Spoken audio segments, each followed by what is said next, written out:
Steve Light, J.Racenstein, and this is Diamond Magic. Diamonds and magic. Put that together and what do you get? An exceptional general purpose cleanser.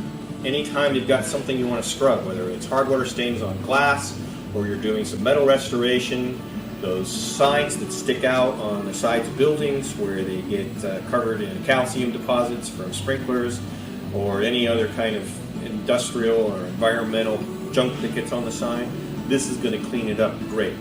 Frames, mullions, the surrounds around the windows, anything like that that's metal. If you are working with stainless steel, go with the grain.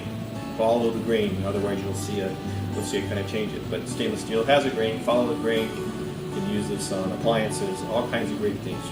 Diamonds. Ground up industrial diamonds are in here as the aggregate.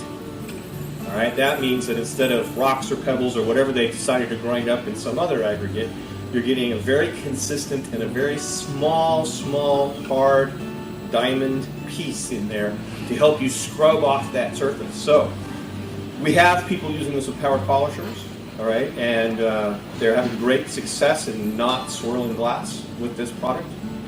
With a hand application, I have never heard of anyone swirling the product, although do be careful, all right, because it's so small and it's aggregate, it's really hard for it to cause scratches on glass or other hard surfaces. Wouldn't recommend it for paint, but it does do really well to take the haze off your lamps on your car, on the front of the car with the plastic covers. So multi-purpose, fabulous cleanser, Diamond Magic.